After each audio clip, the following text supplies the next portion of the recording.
이 새벽에 주 앞에 나오신 분들을 진심으로 환영합니다. 찬송가 438장 찬양 드리겠습니다.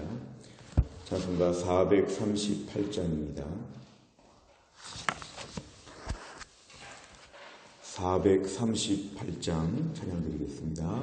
내 영혼이 은총 입어 중한 죄짐 벗고 보니 슬픔 많은 이 세상도 천국으로 화하도다. 할렐루야 찬양하세. 내 모든 죄 사함받고 주 예수와 동행하니 그 어디나 하늘나라. 주의 얼굴 뵙기 전에 멀리 뵈던 하늘나라. 내 맘속에 이루어지니 날로 날로 가깝도다. 할렐루야 찬양하세. 내 모든 죄 사함받고 주 예수와 동행하니 그 어디나 하늘나라. 높은 산이 거친 들이 조막이나 궁궐이나 내 주 예수 모신 곳이 그 어디나 하늘나라. 할렐루야 찬양하세.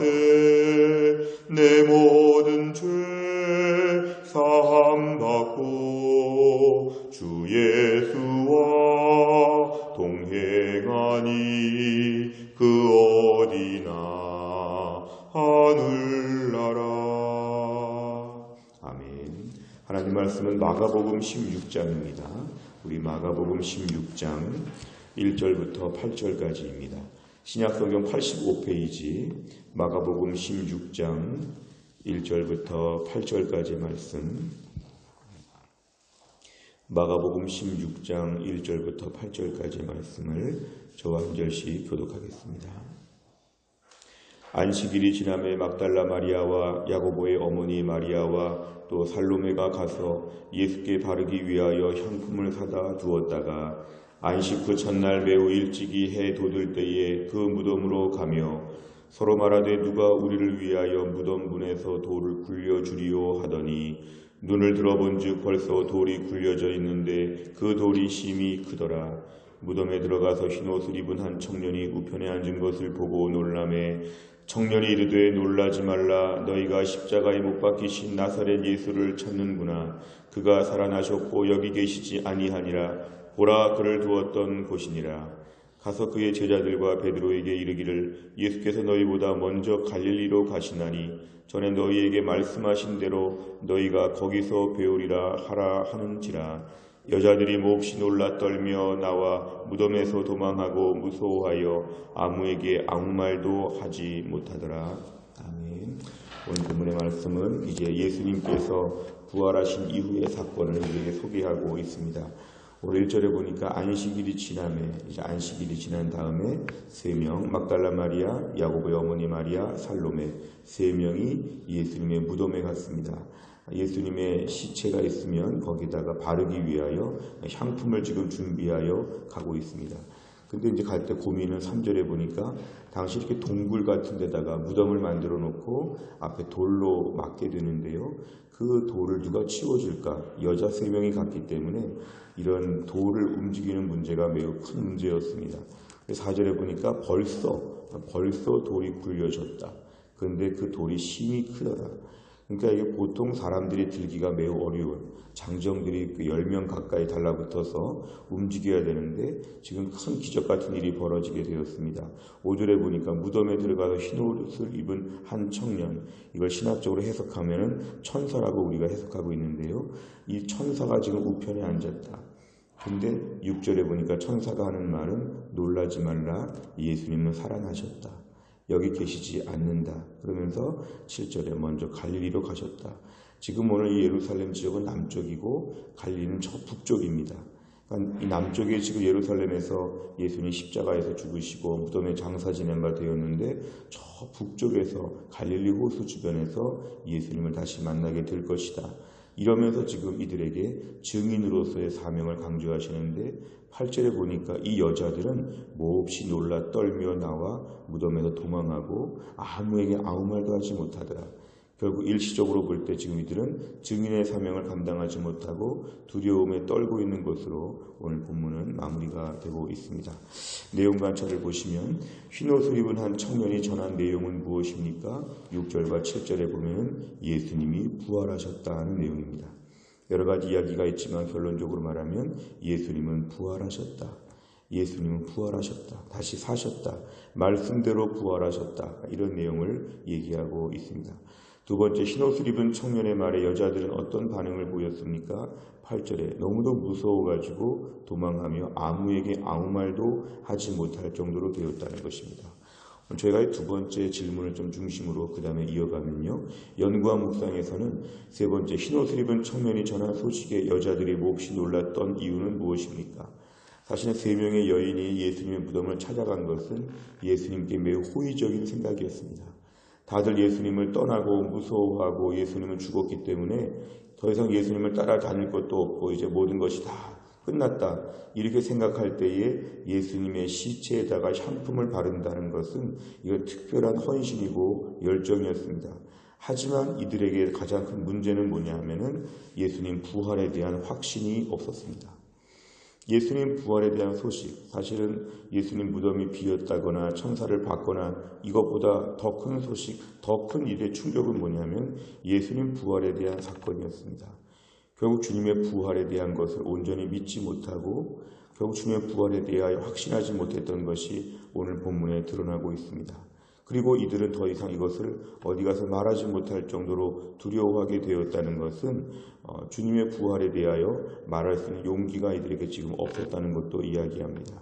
오늘 네 번째를 보면 주님의 부활 소식을 접한 여자들이 놀라 떠는 모습을 보며 무엇을 느낍니까? 이 네 번째 문제는 우리 자신을 늘 돌아보는 건데요. 예수님의 부활에 대하여, 예수님의 십자가에 대하여, 복음에 대하여 우리가 사람들한테 말할 수가 있느냐? 두려워서 떨면서 아무 말도 못하고 가만히 있는 것이 혹시 우리들의 모습은 아니냐?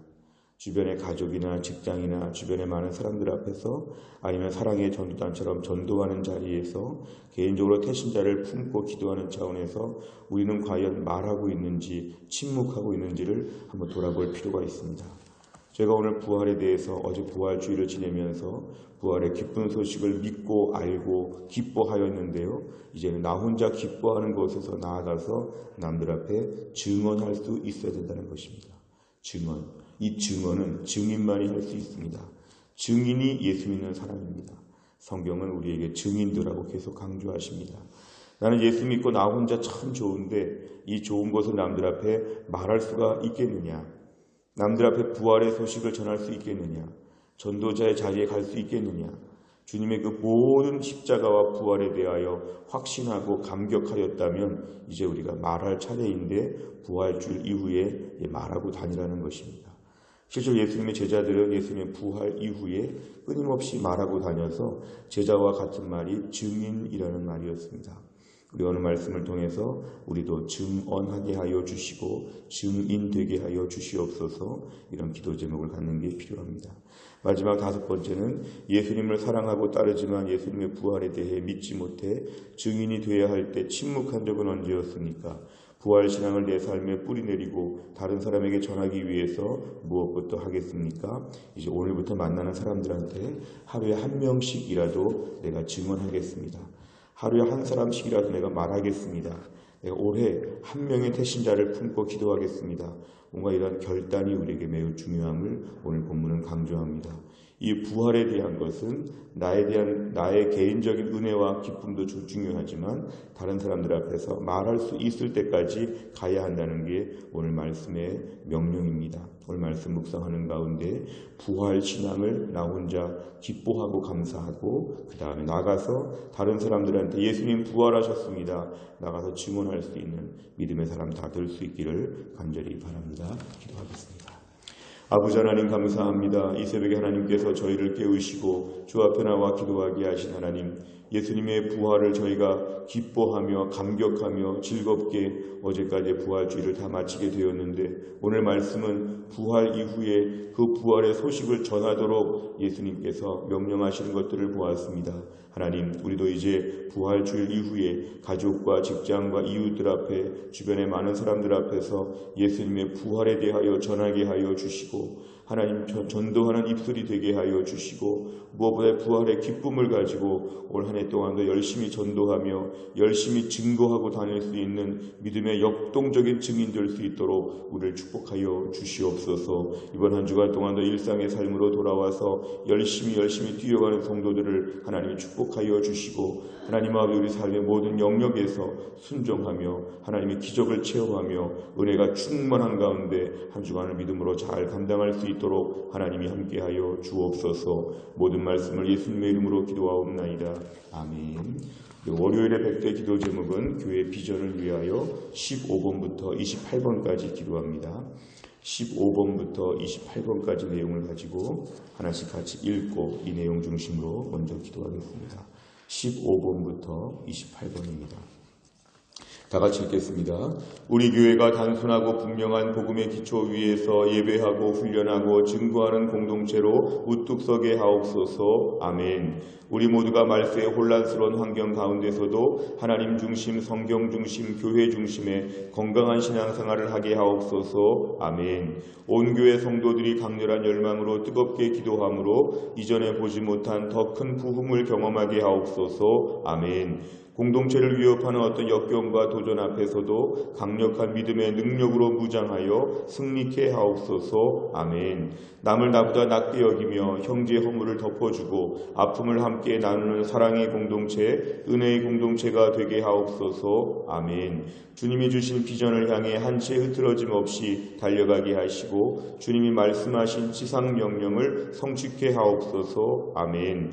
때를 얻든지 못 얻든지 전도에 열심을 내어 날마다 구원의 기쁜 역사가 일어나는 교회 되게 하옵소서. 아멘. 모두가 그리스도의 피로 하나 된 가족임을 기억하며 서로를 돌아보는 아름다운 사랑의 공동체가 되게 하옵소서. 아멘. 주의 백성들이 구원의 확신, 구원의 감격으로 날마다 그리스도의 신실한 제자들로 성장하게 하옵소서. 아멘. 성도들의 다양한 은사와 잠재력이 사역의 장으로 연결되어 모두가 함께 섬기고 함께 누리는 건강한 교회를 세워가게 하옵소서. 아멘. 복음의 능력으로 대전과 민족 열방을 향해 전도와 선교에 앞장서는 교회 되게 하옵소서. 아멘. 우리 교회가 대전 전역에 잃어버린 영혼들을 주께 돌아오게 하는 구원의 통로가 되게 하옵소서. 아멘. 한 걸음 더 나아가 다음 세대와 모든 열방을 축복하는 통로로 쓰임받게 하옵소서. 아멘. 하나님을 하나님 되게, 교회를 교회 되게, 성도를 성도 되게 하는 일에 목숨을 거는 성령 충만한 교회 되게 하옵소서. 아멘. 주기도문합니다. 하늘에 계신 우리 아버지여, 이름이 거룩히 여김을 받으시오며 나라 임하옵시며 뜻이 하늘에서 이룬 것 같이 땅에서도 이루어지이다. 오늘날 우리에게 일용할 양식을 주옵시고 우리가 우리에게 죄 지은 자를 사하여 준 것 같이 우리 죄를 사하여 주옵시고 우리를 시험에 들게 하지 마옵시고 다만 악에서 구하옵소서. 대개 나라와 권세와 영광이 아버지께 영원히 있사옵나이다. 아멘.